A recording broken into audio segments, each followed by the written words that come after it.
నమస్తే అన్న అందరికీ నమస్కారం. ఈరోజు కువైట్లో ఉన్న దినార్ రేటు విలువ గురించి తెలుసుకున్నాం.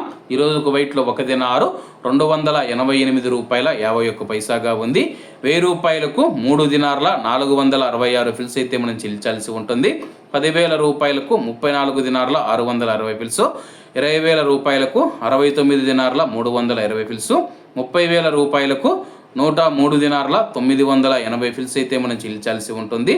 40,000 రూపాయలకు 138 దినార్ల 640 ఫిల్స్, 50,000 రూపాయలకు 173 దినార్ల 300 ఫిల్స్, 1,00,000 రూపాయలకు 346 దినార్ల 600 ఫిల్స్ అయితే మనం చెల్లించాల్సి ఉంటుంది. అలాగే నిన్నటికి ఈ రోజుకి కువైట్ దినార్ రేటు స్వల్పంగా పెరిగినట్లయితే మార్కెట్ నిపుణులు తెలుపుతూ ఉన్నారు. అలాగే ఈ రోజు కువైట్ దినార్ రేటులో స్వల్ప మార్పులు ఉండే అవకాశాలు ఉన్నాయని చెప్పేసి మార్కెట్ వర్గాలు వెల్లడించాయి. ఇవన్న ఈ రోజు కువైట్లో ఉన్న దినార్ రేటు. మరిన్ని విశేషాలతో రేపటి వీడియోలో కలుద్దాం. అంతవరకు అందరూ బాగుండాలి, ఎందులో మనం ఉండాలి. అందరికీ నమస్తే అన్న, జై హింద్.